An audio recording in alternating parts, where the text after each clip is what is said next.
Welcome back to the deep dive. So, 39,000 upvotes. Wow. Yeah, literally hundreds of deeply personal, super emotional comments in just a matter of hours.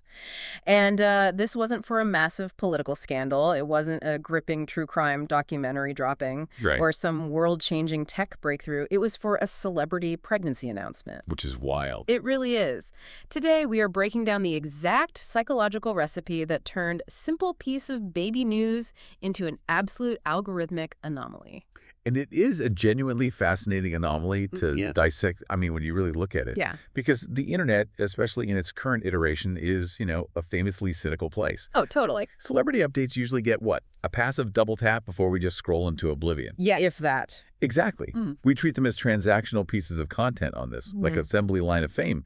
Yet, what we saw recently was a uniquely wholesome phenomenon that completely hijacked the cultural conversation. Okay, so let's unpack this for you guys listening.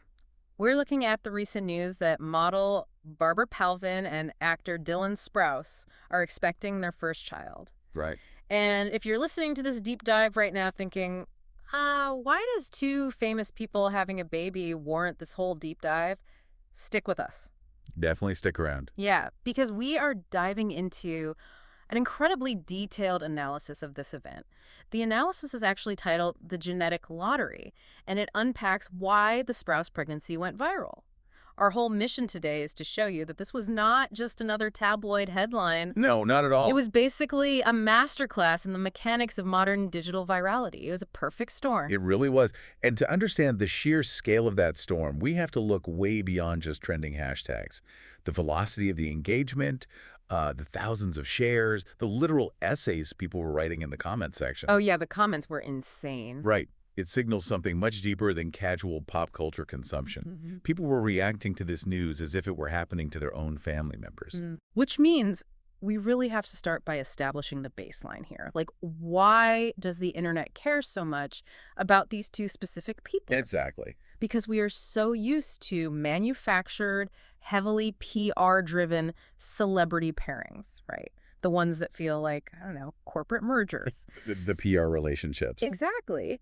But Palvin and Sprouse, they have cultivated an entirely different aura. They are almost like the anti-Hollywood Hollywood couple. And that contrast, that is the foundational layer of this entire phenomenon.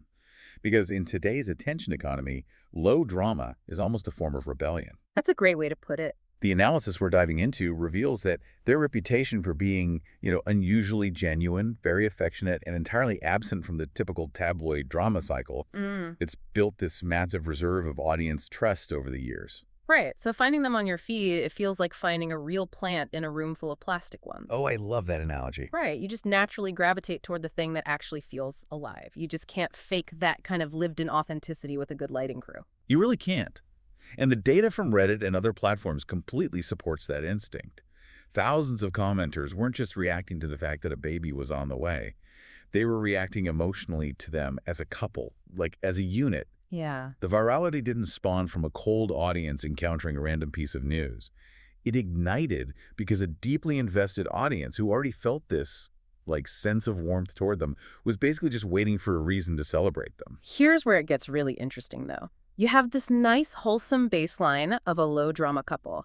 But then right before the announcement, the narrative takes a wild, almost jarring turn. Right, the timing of the preceding news cycle. That is arguably the catalyst for the entire explosion. Wait, I'm getting stuck on the timing of this intruder thing, because just days before the pregnancy news dropped, headlines broke about Dylan confronting a home intruder who allegedly broke into their property. Which is terrifying. It is. Typically, a home invasion narrative is pure true crime territory.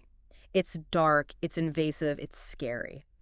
Doesn't that usually cast a really heavy shadow over a happy announcement? How does a true crime element fuel a joyous baby reveal? Well, you'd totally assume it would dampen the mood. Yeah. But look at the psychological framing here. It actually activated an entirely different archetype for the audience. Okay. It wasn't about the crime itself, it was about the defense of the home. Commenters instantly linked these two events in their minds. Oh, because they realized she was pregnant during the break-in. Exactly. They became hyper-focused on how protective Dylan was during the break-in, knowing now that his pregnant wife was inside. The internet immediately, almost instinctively, cast them in this action movie narrative. Oh, wow. So instead of victims of a crime, the audience sees a protective hero defending his growing family. It goes from, famous guy has baby to Liam Neeson in Taken. Yes, exactly. When you combine the inherent vulnerability of a pregnancy like the literal bringing of new life into the world with a partner physically defending the perimeter of the home from a threat, you are tapping into a deeply dramatic evolutionary layer of human psychology. That makes so much sense. Right. We are hardwired to respond to primal themes of safety, defense, and family preservation. It took a standard celebrity update and just injected it with cinematic life or death stakes. It's the ultimate contrast, like the fragility of a new baby and the fierce protection of the home. That is powerful storytelling. And no publicist wrote that script. Exactly. No publicist wrote it. It just unfolded in real time. And, speaking of unfolding over time, there's another massive psychological lever at play here. Oh, definitely. Because this reaction wasn't just about what was happening to Dylan and Barbara in that specific week. It was heavily influenced by who Dylan used to be to the people scrolling through their phones. The nostalgia factor. We really cannot overstate how massive a driver this is in modern digital culture. Yeah, because if you grew up watching the Disney Channel, Dylan Sprouse was essentially a fixture in your living room. Oh, 100%. He starred in The Sweet Life of Zach and Cody. He popped up in Friends. He was literally everywhere. So you have this massive demographic of millennials and older Gen Z who basically feel like they grew up alongside him. Which brings us to a psychological concept called parasocial kinship. Wait, parasocial kinship, like what does that actually mean in this context? So the human brain, from an evolutionary standpoint, didn't develop to perfectly differentiate between a friend you see in your physical village every day and a face you see on a glowing screen every day for 5 years. Oh, wow. Yeah, the familiarity triggers similar neural pathways. So when that familiar face from your childhood suddenly announces they're becoming a parent, your brain triggers the same generational panic as when your high school best friend has a child. So seeing Dylan become a dad is essentially a fast-forward button on your own mortality. It forces you to realize that your imaginary childhood friend is suddenly paying a mortgage, buying diapers, and, defending his house from intruders. Your own childhood is officially, undeniably over. It is. And if we connect this to the bigger picture, the virality we're seeing isn't even really about Dylan Sprouse at all. The comment threads, if you look at the source material, they were absolutely saturated with users lamenting that they felt, quote, ancient. Right.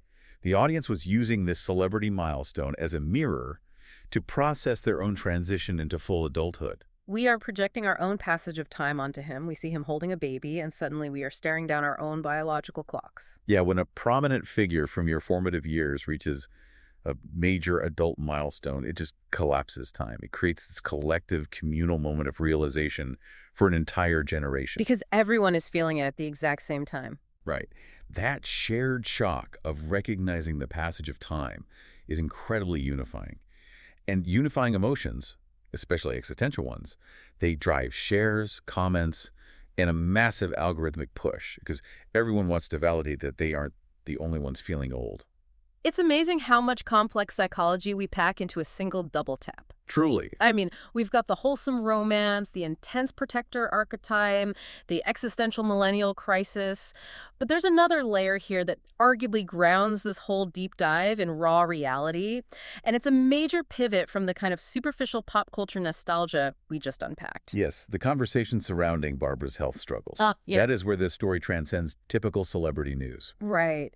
So Barbara has been incredibly open about her battle with endometriosis. She's talked about the immense pain, the fertility anxieties, and she even went through surgery for it. Which is so brave to share publicly. It really is. Now, I want to push back on the typical mechanics of internet escapism for a second here. Usually we look at celebrities to forget our own problems, right? We want the fantasy. Generally, yeah. So when you drag a very real, painful, and often invisible medical reality right into the center of a glossy announcement, doesn't that usually kill the lighthearted buzz of a viral moment? Well, in a heavily curated, purely aesthetic environment, it might. But here, the rawness did the exact opposite. For millions of women dealing with endometriosis or facing their own daunting fertility journeys, this announcement ceased to be celebrity gossip. What did it become? It morphed into a tangible beacon of hope. Ah, because she had the surgery, she navigated the very dark, uncertain road of that disease, and now she is standing on the other side of it expecting a child. Exactly. Escapism is a fun distraction, but shared vulnerability is what actually builds resilient communities online. When commenters saw this news, they weren't just passively consuming aspirational content, they were feeling profoundly seen. Yeah. The shared medical reality transformed passive scrollers into an emotionally invested, highly supportive network. It grounded the glamorous celebrity story in a visceral human struggle that affects, roughly 1 in 10 women globally. It's one thing to admire someone because they have a beautiful life on paper, but it's another thing entirely to root for someone because you know they've walked through the exact same dark room you're currently sitting in. That's a beautiful way to phrase it. It makes the joy feel earned. Not just for Barbara and Dylan, but for every single person watching who shares that specific medical anxiety. And that kind of emotional investment is incredibly sticky from an engagement perspective. Sticky, like it keeps them on the page. Yeah, exactly. When people feel a personal, hopeful connection to a narrative, they don't just leave a generic congratulatory emoji. They write paragraphs. They share the post in private support groups. They return to the thread hours later to read other people's survival stories. The depth of the interaction changes entirely. Okay, so you have this incredibly heavy emotional connection with the endometriosis community. People are feeling seen on a deeply human level. You have the true crime adjacent folks buzzing about the heroic home defense. You have the millennials having an existential crisis. Right. But at the same time, let's not kid ourselves about the internet.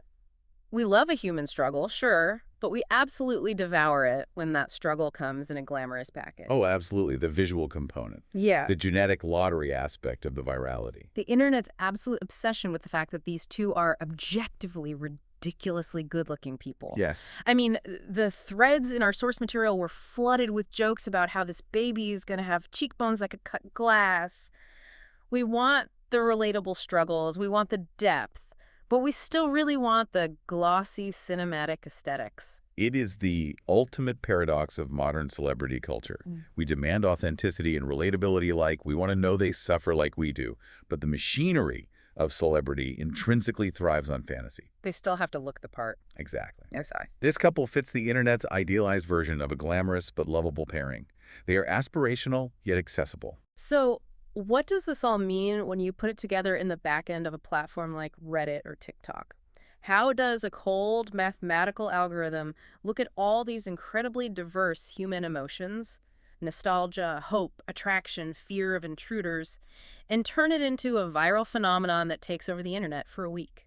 That is where we see the actual mechanics of algorithmic cross-pollination. Okay, break that down for me. You have to understand that a social media algorithm doesn't read a post and think, oh, a baby announcement. It reads data points and network graphs. So it's not looking at the picture, it's looking at the behavior. Precisely. Imagine the internet as a massive nightclub with 5 different heavily guarded VIP rooms. Okay. You have one room for pop culture and fashion enthusiasts. Another room is packed with true crime fans. Down the hall, there's a room for women's health and fertility support. And another room is just entirely 90s and 2000s kids being nostalgic. Right. Usually the doors between these rooms are locked. Content stays in its lane. But this story was the master key. It threw open all the doors simultaneously. The true crime algorithm saw spikes because of the home invasion keywords. The health algorithm triggered because of the endometriosis discussions. The entertainment algorithm lit up with Disney Channel nostalgia. The fashion algorithm engaged with the model aesthetics. That's incredible. The system saw an unprecedented overlapping spike across wildly different demographic graphs. The algorithm essentially saw the massive party spilling out into the hallway and decided to push it to the main feed of every single user. It's algorithmic cross-pollination at its absolute peak. It didn't just go viral within a niche. It forced all the niches to intersect at the exact same time over one single photo. Yeah. It's honestly mind-blowing when you break down the machinery of it. What started as a simple, happy announcement from a young couple turns out to be this incredibly complex web of evolutionary psychology, shared trauma, and cold digital mechanics. It really demonstrates that true sustained virality is rarely an accident. Even if it isn't planned by the subjects themselves, it is always the result of multiple, deep-seated psychological triggers firing in unison. So, to synthesize this entire deep dive for you guys listening, the Sprouse Palvin pregnancy wasn't just a baby announcement.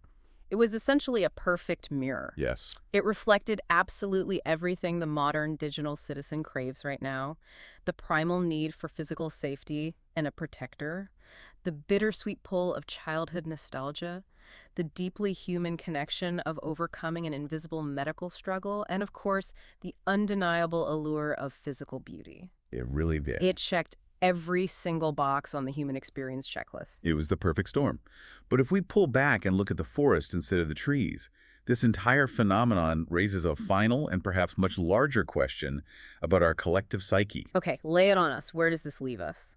If our intense, almost overwhelming reaction to these celebrity milestones is actually just us projecting our own deep-seated desires and anxieties onto complete strangers, what does the specific combination of triggers we obsessed over here actually say about us? Oh, that's interesting. We showed a desperate, almost ravenous craving for a fiercely protective partner, for genuine low-drama love, and for hopeful medical miracles.